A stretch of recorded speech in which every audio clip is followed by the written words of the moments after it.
What's up? You ready to go? Ready as ever. All right. Do you want to start with an update, or do you want to just go right into questions? Yeah, you know what? We got practice 7 through. I was kind of interested to see how our guys responded after we had a pretty intense scrimmage on Saturday, put them right back in full pads on Tuesday, and was really looking to see how they reacted. It was overall, I thought, pretty positive. Definitely, what we're trying to do is really, build our guys into. It's not just what we do on the field; it's what we do away from here, right? So the decisions they make and the type of fueling, the type of rest and recovery, the type of hydration, the kind of things that make you build. We only got a 5-week window for the spring. In the fall, we're going to have a 15-week window, 12 games with 2 bye weeks that we have to understand. I need a guy to be what he is on the second game of the season, as well as the 10th game of the season and beyond. That's one of the hardest things to get guys to understand is it's a long season, and for you to maintain it and sustain it, you have to train your body to be that way. So we had a good workout on Tuesday. I'm going to back off a little bit of them on Thursday, and then Saturday we'll make a decision how much. It's not going to be an all-out scrimmage like last week, but it'll be somewhat of a modified scrimmage and see where they go. But really, other than that, guys have been working, competing, growing. We'll introduce more third down stuff tomorrow, so it'll be a little bit more third down specific and see where that goes. All right, Bob, we'll go ahead and start with you, let you lead off, and then we'll just go down the list. Thanks. Go ahead, Bob. Coach, Barry Alvarez made it official. He's going to be moving on, retiring. Just give me your first thoughts on when you heard that, and tell me about you guys' relationship over the years. Yeah, I'd heard that for quite a while. Yeah, Coach and I, sometimes men, when I departed Wisconsin, we had a super close relationship that he was by far the most influential man in my life other than my own father. He and I were very, very close and still are to this day. When I made the decision to leave, we hugged and cried in a New York hotel room in the Waldorf Astoria, about the size of this table I'm sitting at. It was a very emotional moment. Obviously hadn't planned on doing that, didn't expect to do it, but just felt it was the right thing at the right time. And we said goodbye, but then the way things kind of played out, we didn't talk for a little bit, but I would say about my second year at Arkansas, after we had beat LSU and Ole Miss back-to-back, never been done before. We shut out 2 ranked opponents by a team that wasn't ranked, that had never been done in college football history. I got a note from him that kind of opened the door, and later that year we met. And from that point forward, it's been back to normal. Probably have become really close the last 2 years again. I know Josh talked with him during this hiring process.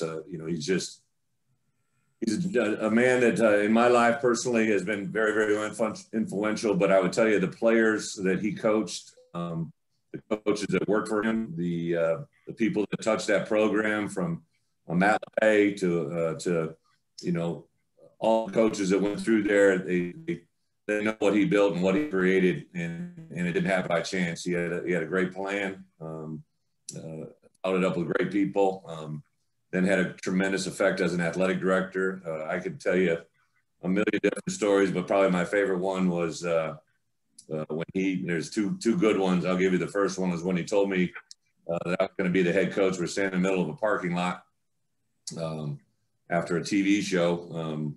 That we went on a Sunday morning after we got done playing our last conference game, our last regular season game of the year. We're getting ready for the bowl game, and shared some things with me that I got caught off guard. And I'm like standing in the middle of this parking lot, and I'm trying to talk him out of, like, what are you talking about? You want to still be the head coach? And then I talked about halfway through the conversation, why am I trying to talk this guy to making me the next head coach? I want to take this job right now. So it's kind of one of those moments that only he and I shared, and one of those that means everything to me. Wish him the best of luck in retirement, and a really good man for college football, not just University of Wisconsin. He's a great person for college football in general. Coach, I assume he was all on your side for coming here, right? I assume he was full support for you. So what did that mean to you, that he wanted you to be basically competing against his school? I know it's an interesting point, Bob. I don't think it was so much that. It was just, a good coach that was going to have a good opportunity. I think that part was something I knew I was going to have to navigate as we go, but I knew he is a good friend. I knew he knew what I was capable of coaching and what I've been able to do as a head football coach. And that probably was something that meant more to me than anything, but I really don't know what was said or done. It was just, that was just part of the fact. So we all knew it was going to be part of it, especially in this division. But I think that from the outside world, Bob, is probably a bigger deal than most people than others. Right. Paul Chris is one of my best friends in life. He's the head coach there. We compete each other on a daily basis in recruiting, and especially one game a year during the fall. But it's really not a big deal to people that respect one another. It's a big deal to the outside world looking in, but not really to the people that are involved. Thanks, Coach. Great stuff. Yep. Hey, Coach, we saw the video from yesterday of the scholarship, or the 4 walk-ons earning scholarships. What are moments like that for you? Is that one of your favorite moments since becoming head coach here?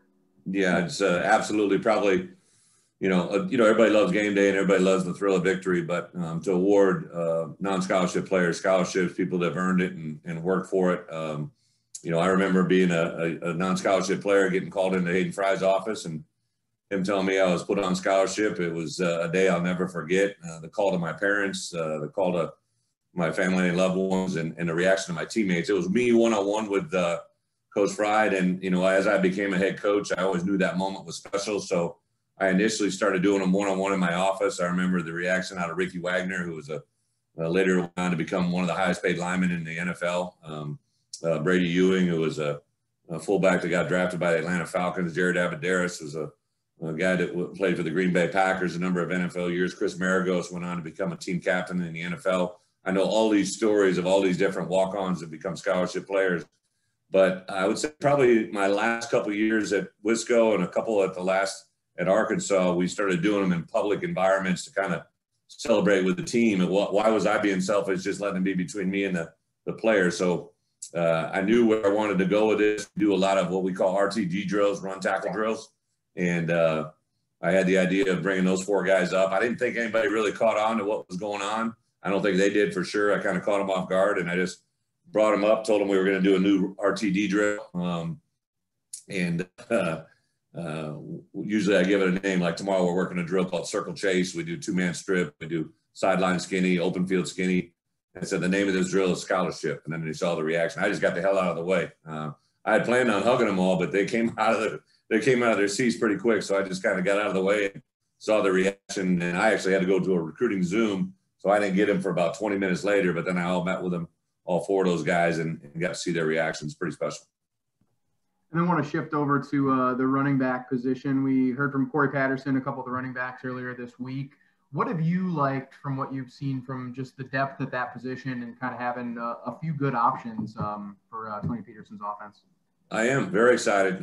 Excited for Coach Patterson, a guy that I've been very impressed with since I've gotten here. I've always, had a lot of pride in that running back coach position. I believe the last 4 of my last 5 guys that were my running coaches all coach in the NFL now. The NFL was taking all of our players, but they took every one of my running back coaches 4 in a row. So, I told TP what the standard was and where it's at, and he's been pursuing that angle ever since. He's doing a great job with them. I think the players themselves, between the Chase brothers, Chase Brown and Chase Hayden, Reggie and then Jakari probably had the most productive day on Saturday in the scrimmage, and then Boback, Matt is a nice addition as well. So got a lot of different players, a lot of different skill sets, but they all kind of learning how we do things right now. And I think good teams do 3 things, right? They run the football, they stop the run, and they cover kicks. Obviously, running the football falls right into their hands, and I think that we'll continue to build this thing. Everybody's got to know what they got to do better. And the people that are blocking for them, the quarterbacks that are handing the ball, and the wide receivers that are doing what they do to affect the game. So hopefully they'll all get better as we go. Thanks, Coach. Thank you. Hey, Coach. Brandon Marcello here. I was working on this story about, obviously, the COVID-19 vaccines were starting to get kind of more of a handle on. It's becoming more widely available. And there's a lot of questions out there on conference levels and of course, on school levels about how we go about it with football players and football teams and athletics in general. Questions about whether you should mandate it on a university level or even a football team level, or you just educate your players and let them make the decision. Obviously, there's pros and cons to both sides. Pros, of course, being, maybe not have to go through so many protocols and contact tracing during the season, maybe not have to have so many players have to sit out. But anyway, long story short, I was wondering kind of where do you think we should go with this? How are you handling it within your program? And where do you think things will be once we, say get to August? Brandon, great question. It's, obviously one of these COVID issues that nobody's really, had to experience or deal with until the one we're in right now. So I've had it much the same way when the university approached us with the opportunity to get vaccinated. It wasn't mandatory, but the opportunity was there if we wanted it. Everybody had their own decisions to make. On my staff, I had several coaches that took it and several that didn't. It's just a personal choice. I really believe there are certain things in life that you have to make a decision on your own and what you believe in. So I just approached it the same way with our players when it became word that they would be able to have the vaccine. It was going to be their choice. Try to give them as much information as we can and really rely on the medical people to give them anything more than that. Hey, coach, believe me, I may think I'm pretty smart at times, but I don't have a PhD in medicine, I promise you. I just rely on what I've been told and make it work from there. All right, thanks. Thank you. Hey, Bret, I wanted to follow up on the running backs. I mean, Tony has a pretty long history of 3-4 running back rotations in there. You've obviously done that at stops. Is this room, I mean, you named all 4 guys. Is this room equipped? I mean, do you have a pretty good 3 or 4 back stable, and what makes them different or good to complement each other? Joey, I actually named 5, but yes, the 4 scholarship players, I think they all do have unique skill sets. Jakari is, his own unique skill set. I would say Chase, everybody thinks I talk about the Brown brothers. I call them the Chase brothers. Chase Brown, Chase Hayden kind of have similar body types, prototypes, and really, similar kind of styles. Chase Hayden is obviously the only player in the program that's ever been coached by me prior to me coming here. So he's got a little bit of a background in that regard, but I just think they all blend very, very well. I would say Reggie, I'd heard about Reggie and seen his film, but to see him live and in person, he's just a tremendous talent. Love his personality, demeanor. Got a little smile to him that I think he enjoys the physicality of it. He's got certain skill sets that play to his benefits. So those 4 guys have all got unique skills. As we grow this thing a little bit more, we're getting into a little more third down now, so some guys normally can do that from a reception standpoint, but can't use protection. So we got to kind of find out their skill set. But I think anytime you can have 3, stable guys in the fall, and if a 4th can be that way, it's a very positive thing, because those should be special teams players for you as well. And Chase Brown, I mean, he said he added 15 pounds. I mean, he's on a vegan diet. I think that was maybe a conversation he said that you guys had when you first met. What do you kind of make of him? And we saw him play pretty well last year, but what have your impressions been of him and how he's reshaped his body? Well, he's a guy that takes high accountability factor. When it comes to our nutrition and recovery, he's a guy that's at the top of the list. Him and Sydney both. Mom just did a tremendous job of raising these young men, and they take advantage of everything that's thrown at him. He's a chiseled. He's thick. He did a jump cut, literally a jump cut the other day that was pretty impressive to witness. So he's got a lot of the skill sets. I think he realizes what we like to do and how we like to do it, the play action game off of it. And then the more ability that he has to, build a relationship with the O linemen and the guys that are blocking will make it even better. So I really like where he's at, but I think we're just scratching the surface of what it could be. Thank you, Bret. Yep. Hey, Bret, good afternoon. You've hired Nate McNeil, a Chicago guy, Terry Hawthorne, a Metro East guy, and now Pat Ryan, a Central Illinois guy through and through. So clearly you're making the in-state a priority here, but I'll just ask simply, why is this so important? Like obviously you want to recruit talent from everywhere, but why is recruiting Illinois so important for Illinois? Well, I said it early on. I think I said in my opening presser, I said for us to represent the state of Illinois, we got to represent what Illinois is. And I thought it was very important for me to, in my initial 10 hires to hire coaches that could recruit this state. Obviously, Terrence Jamison, Kevin Kane, and Bart Miller will recruit that Chicagoland area, but I wanted to divide the rest of the state up, and I really put a huge emphasis on downstate, right, on recruiting here in the central Illinois area, down to the south and to the west and to the east. Chicago is always going to get recruited, but I think the central Illinois downstate kids represent and embody what we are. And Coach Ryan, being from Metamora, checks the box, but also he just stood out amongst. I had a lot of people apply for that job, former alumni, former players, guys that have been high school coaches in the area, but it's just the charisma and the attitude that Coach brought. Obviously, Terry speaks for itself as a former player to be able to check the box and have him come back in, and he just really dynamic, big personality. So I think those three guys in a small microcosm represent the state of Illinois, and we want to represent the state of Illinois. I've never seen anything great that didn't represent the people of where they're from.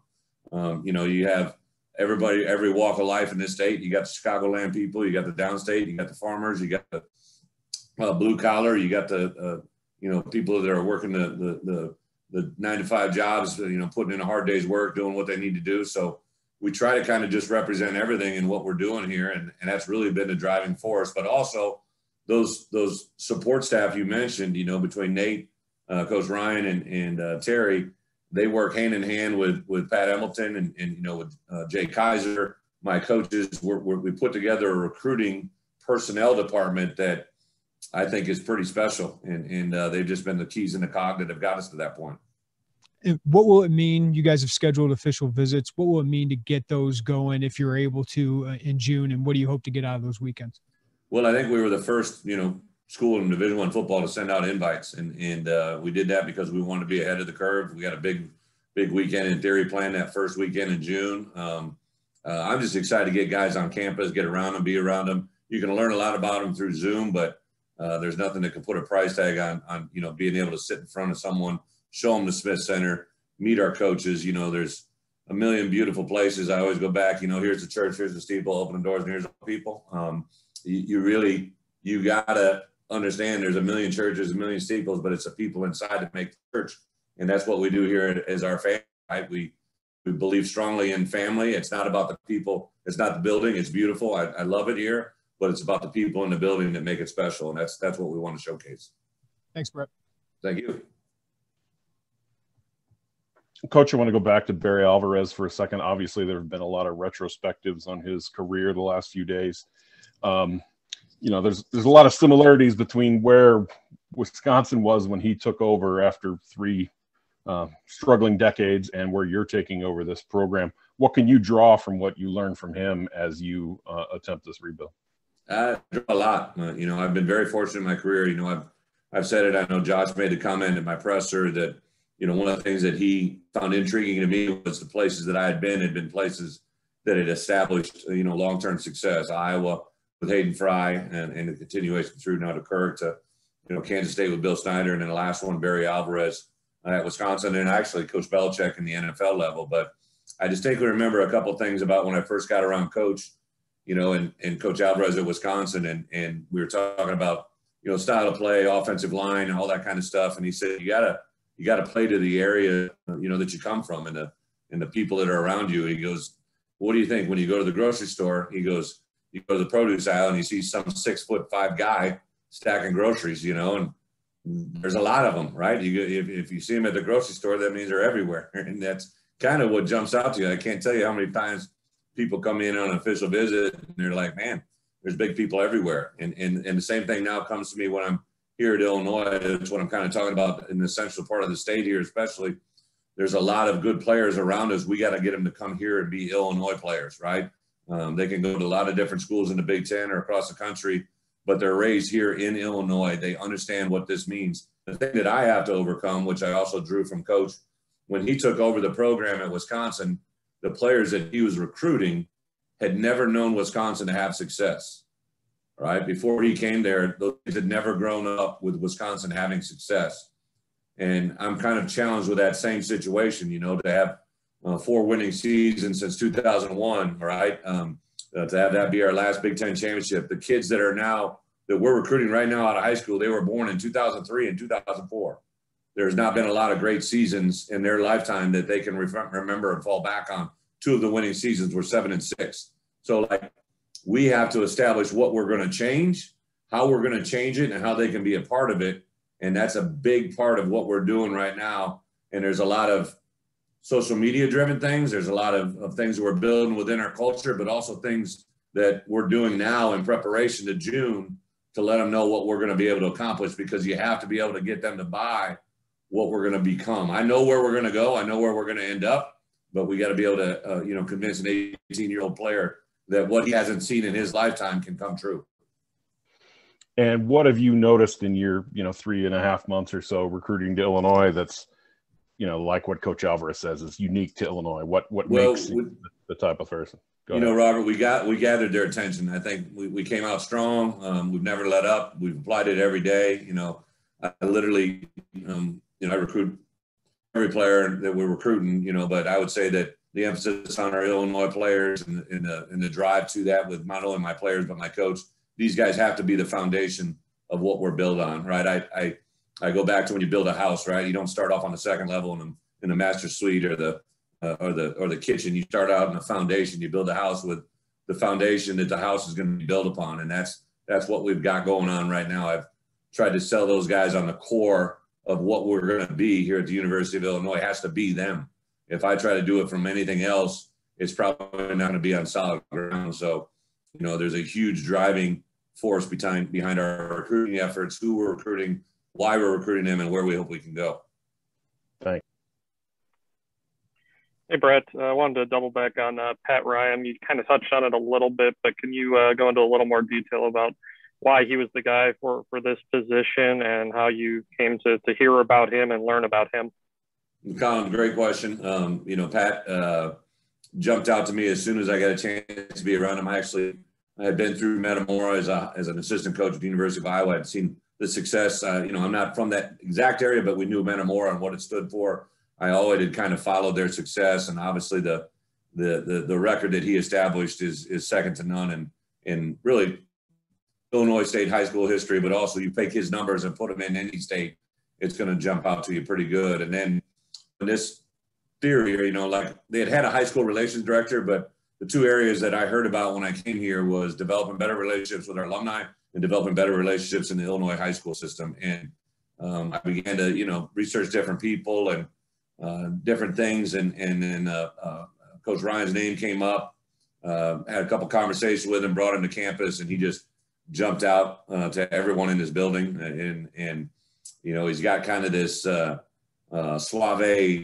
cool man approach to him that he relates very well with high school players, high school coaches, college coaches. I can't wait to learn from him.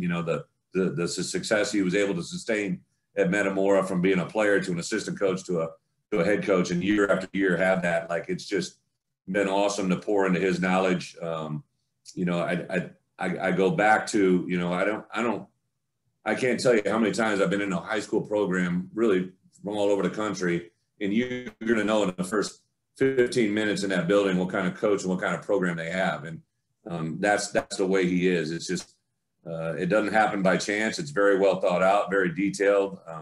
I'm glad we were able to get him to do this, because I think it's something that can reward the Illini football program for a long time. He's a great ambassador. I love the fact that, I'm an oldie now, right? I came in, I was 35, 36 years old as a head coach. I was a new guy in the building, and now I come in and to have another experienced coach. But the other day when we went to release his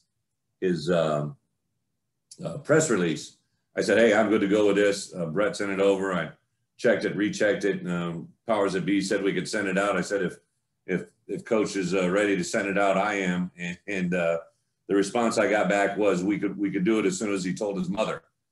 So I thought that was a very intriguing comment for someone who I know is older than me, that he didn't want to do it until he checked with his mother. That's the kind of human being that we're getting, that I think is a great asset to our program. Thanks, Bret. Thank you.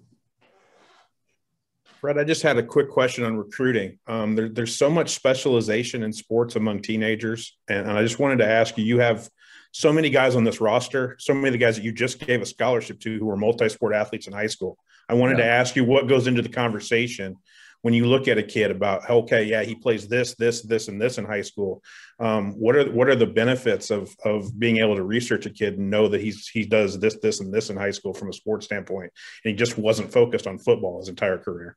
You know, man, I think you can't ever paint one guy with the same brush, right? But I would say in general, the more sports a person plays, I think it's a good thing. I think it shows competition. You know, every sport is a little bit different. You know, like I do love defensive players who are former wrestlers, just because they usually know how to be combative with their hands and understand balance and things a little bit better. I love the sport of wrestling because it's just you and another man out on the mat competing. You can't hide behind anybody else.